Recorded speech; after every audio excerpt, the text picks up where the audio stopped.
Objetividade do sermão.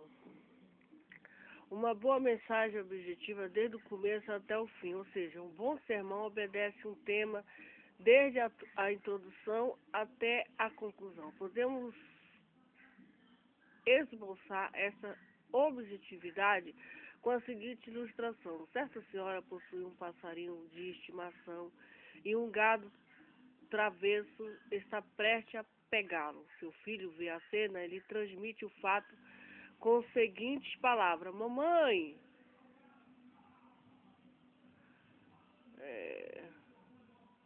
um gato pulou em cima da janela e vai pegar o passarinho na gaiola. Vejamos a eficiência da expressão do menino.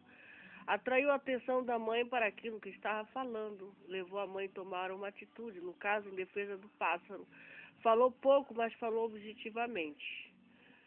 Ser objetivo, atrair a atenção dos ouvintes, é levá-la a tomar uma posição com relação aos propósitos da mensagem. É essencial a todo pregador. Um sermão objetivo, bem dividido e bem preparado. Ajuda tanto o pregador quanto o público. Os melhores mensagens nunca são esquecidas. Tem pessoas que lembram de uma mensagem que foram pregadas há vários anos atrás. Esta mensagem, de alguma forma ou de outra, lhe atraiu a atenção. Todo pregador que se preza não sobe no púlpito sem um pedaço de papel com suas anotações, para serem lembradas no momento certo. Neste papel deve constar toda a divisão do sermão, a qual chamamos de esboço. Geralmente o esboço de mensagem consta no seguinte: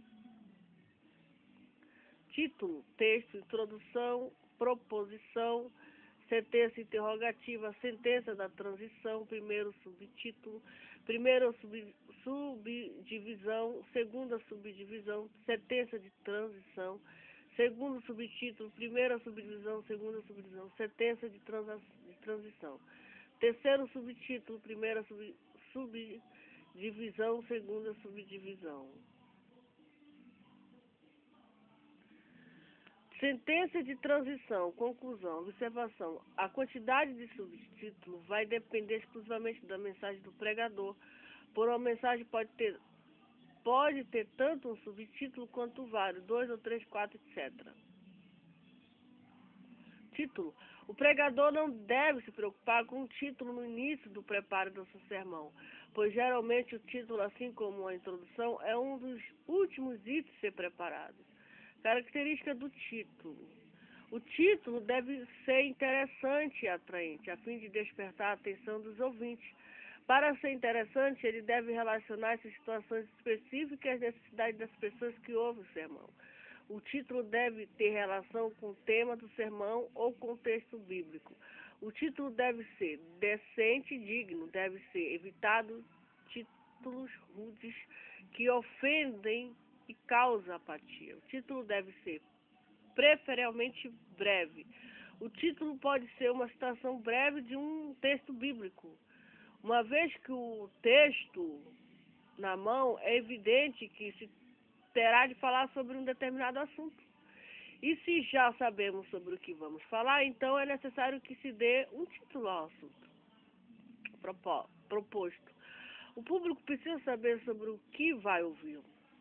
O fato de dar um título à mensagem ajuda o pregador a não se perder na pregação, pois vira e volta, ele pode citar o título e voltar ao assunto que começou, mantendo assim também os ouvintes com o pensamento fixo sobre o que está voltada a mensagem. O título faz o público obedecer logo de início a linha de pensamento do pregador e facilita a compreensão para se entender aonde o pregador quer chegar. O título pode ser extraído das próprias palavras do texto ou simplesmente ser inspirado nele. Exemplo, em João 11:15. Há um título sugestivo nas próprias palavras do texto, para que possa crer. Para que possais crer. A mensagem aqui poderia ser abordada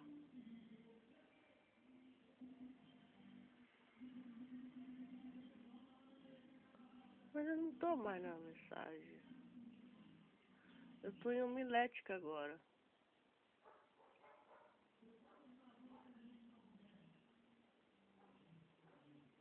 Amém? Eu estou em homilética.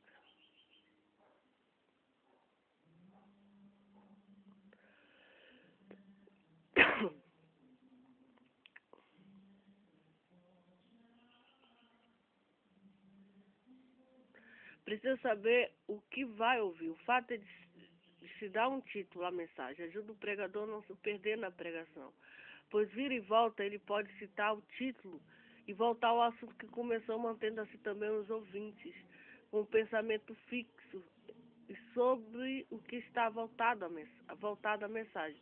O título faz ao público obedecer logo de início à linha de pensamento do pregador e facilita a compreensão para se entender aonde o pregador quer chegar. O título pode ser extraído das próprias palavras do texto ou simplesmente ser inspirado por ele. Exemplo, em João 11:15. Não há título sugestivo nas próprias palavras do texto. Para que possais crer, a mensagem aqui poderia ser abordada com os seguintes tópicos. Título: para que possais crer, João 11:15. Devido ao testemunho de Jesus, devido ao testemunho do cumprimento das Escrituras, devido ao testemunho da igreja em todos os tempos. Em Mateus 28:7, encontramos a expressão ide, pois, depressa, que sugere um ótimo tema. A mensagem aqui poderia apresentar o aspecto de que devemos anunciar o Evangelho, porque o mundo, para ser salvo, depende de ouvir a verdade. Enquanto não ouve, vai sucumbindo em pecado, não estando preparado para o dia do juízo. Observando então que o tema pode ser tirado das próprias palavras do texto, porém, podemos também criar um tema para o texto com as nossas próprias palavras e criatividade. Exemplo, na passagem de Mateus 27:26. 27, 20 e 26. Lemos que o povo tinha que se decidir pela libertação de Jesus Cristo ou Barrabás e acabou optando pela libertação do criminoso. Em vez de extrairmos o tema das palavras contidas no texto, poderíamos criar o seguinte título para um sermão bem interessante: A Escolha das Trevas. Traríamos ao público uma profunda mensagem sobre a escolha errada que muitos ainda estão fazendo. Texto: é normal vermos pregadores lerem um texto com uma infinidade de versículos, um texto deste tamanho, e pregar sobre tantos assuntos diferentes que após variar tanto rumo de assunto, e que começou a mensagem que nem ele nem o público sabe no final das contas aonde se quer chegar com o texto e com a pregação.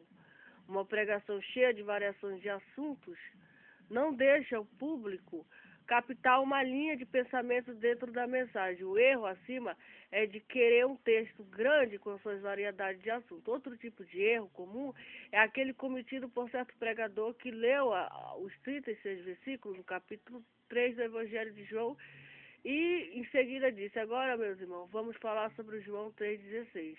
O que ocasionou tal pregador? Simplesmente gastou ou perdeu tempo, cansou o público e não aproveitou quase nada do que leu. O que seria correto fazer? Ora, se é o que ele iria pregar estava contido em João 3,16, então deveria ter ignorado os outros 35 versículos. Naturalmente, existem mensagens que estão contidas em texto com vários versículos, tais como a parábola, outras mensagens semelhantes, passagens semelhantes. O pregador deve então ler somente o necessário onde irá basear sua mensagem, obviamente conhecendo o contexto da passagem, as partes antes e depois dos versículos que escolheu para pregar. Introdução. A introdução, também chamada de exórdios, deve também ser elaborada por último, como acontece com o título. Deve ficar claro que a introdução não é a mesma que as preliminares que os pregadores costumam proclamar. As preliminares consistem de observações gerais que não se relacionam com o sermão. Geralmente é uma apresentação do pregador, um testemunho para que este esteja conhecido do povo. A introdução é um processo pelo qual o pregador procura conduzir a mente dos ouvintes para o tema de suas mensagens. Na introdução, o pregador procura prender a atenção dos ouvintes acerca do tema que pretende proclamar. Característica da introdução. Deve despertar o interesse dos ouvintes. Deve ser breve. Esta passagem é bem simples, mas também exige arte e técnica por parte do pregador. A introdução se resume em falar em poucas palavras sobre o que irá tratar a mensagem. O pregador precisa logo de início ganhar a atenção do público. E para isso, nada melhor do que começar a mensagem com uma boa introdução. A introdução poderá ser feita de duas maneiras básicas. Pode começar com um sermão, com uma ilustração extraída da história, da ciência, da experiência pessoal do pregador ou de qualquer outra fonte. Pode começar um sermão com um resumo de tópicos quando não se tem uma ilustração apropriada com a introdução. Um começo bem interessante na mensagem faz o pregador ser eficaz logo de início, porém, o que chamamos de interessante na introdução do sermão é uma ilustração que tenha estreita relação com o tema. Quando se usa uma ilustração para começar uma mensagem, essa ilustração terá que enfatizar o tema sobre o qual irá girar a mensagem. Exemplo de introdução com ilustrações. Certo pregador começou assim a sua mensagem. O imperador Teodósio, por ocasião de uma anistia política, determinou que muitos presos fossem libertados. Tendo assim aberto os cárceres, disse: E agora, prover a Deus que eu pudesse abrir todos os túmulos e dar vida aos mortos. Irmão, aquilo que era impossível para o imperador Teodósio não é para Jesus, que disse que a terra e o mar dariam seus mortos no último dia. Todos, pelo seu poder, serão ressuscitados, uns para a condenação eterna e outros para a vida eterna. Este é o nosso tema hoje. A ressurreição em Cristo Jesus. Um pregador fez essa introdução à sua mensagem. Certo homem era encarregado de todas as noites acender determinado farol para que os navegantes que por ali passassem pudessem ver os grandes Recife e assim se desviar deles. Uma bela noite, encontrava-se embriagado e dormiu esquecendo da importância que era manter aquele farol aceso durante as noites. O resultado trágico foi visto pela manhã. Os vários corpos que boiavam mortos devido ao choque entre o pequeno navio que por ali passava na noite anterior e os grandes recifes existentes ali. Este fato ocorrera devido à luz do farol não ter brilhado naquela noite. Um poeta cristão sobrevivente daquele naufrágio escreveu as linhas de conhecido hino: Resplandeçam as nossas luzes através do escuro mar. Irmãos, somos encarregados de brilhar para o mundo, pois nas trevas, todo pecado, muitas almas estão perecendo. Jesus disse: Vós sois a luz do mundo. E este é o nosso tema hoje. Proposição ou tema? Proposição é uma declaração positiva do assunto a ser proclamado. É a afirmação de uma verdade bíblica eterna que tem aplicação universal. A proposição também é chamada de tese, tema, ideia homilética. Deve-se atentar para o fato de que o assunto e o tema não são a mesma coisa. Não são a mesma coisa. O assunto é algo mais genérico, enquanto que o tema é mais específico. Um assunto, por exemplo, poderia ser a esperança. Em vários temas poderiam ser derivados deste assunto. A esperança do crente, a esperança do mundo, etc. Uma proposição, para ser completa, deve possuir um sujeito e um complemento para descobrir o sujeito. O complemento da passagem bíblica convém aplicar as interrogativas: quem, o que, por quê, como, quando e onde. O texto de Gálatas 3,13 nos servirá de exemplo. O Cristo nos resgatou da maldição da lei, fazendo-se maldição por nós. Porquanto está escrito: maldito todo aquele que for pendurado no madeiro. Fazendo a pergunta sobre o que fala este texto, descobrimos o sujeito da sentença, ou seja, a maldição da lei. O cumprimento é tudo aquilo que a passagem relata acerca da maldição da lei, isto é, que ela foi realizada quando Cristo a tomou sobre si, sendo pendurado no madeiro. Uma vez tendo descoberto o sujeito e o cumprimento, podemos formular a ideia exegética do texto. Nossa redenção da maldição da lei foi realizada por Cristo, o qual recebeu a maldição por nós. A proposição deve preferencialmente está na afirmativa. A frase devemos honrar Cristo obedecendo aos seus mandamentos. É melhor do que não devemos desonrar Cristo desobedecendo os seus mandamentos. A proposição difere da ideia exegética. A ideia exegética é afirmativa de uma única sentença. É a verdade principal da passagem, enquanto que a proposição é a verdade espiritual, o princípio eterno transmitido por toda a passagem. Tomemos como exemplo a passagem de Marcos 16, 1-4. Ora, passado sábado, Maria Madalena, Maria mãe de Tiago e Salomé, compraram aromas para irem ungí-lo, e no primeiro dia da semana foram ao sepulcro muito cedo, ao levantar do sol. E diziam umas às outras: quem nos revolverá a pedra da porta do sepulcro? Mas, levantando os olhos, notaram que a pedra, que era muito grande, já estava revolvida. A ideia exegética desta passagem é: as mulheres, o caminho do túmulo, para ungir a Jesus, preocupavam-se com o problema grande demais para elas, porém já resolvido antes de elas terem de enfrentá-lo. Esta ideia exegética nos leva ao seguinte tese: Deus é maior do que qualquer problema que tenhamos de enfrentar. Note que a ideia exegética é uma verdade fundamental da sentença, mas a tese extraída da ideia exegética é uma verdade eterna, universal, aplicável a tudo e a todos.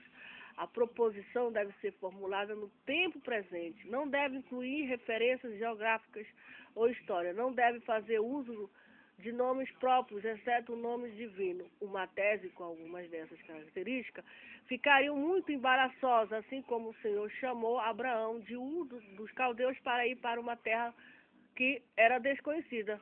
Da mesma forma, ele chama alguns de nós hoje para irmos a pregar aos estrangeiros.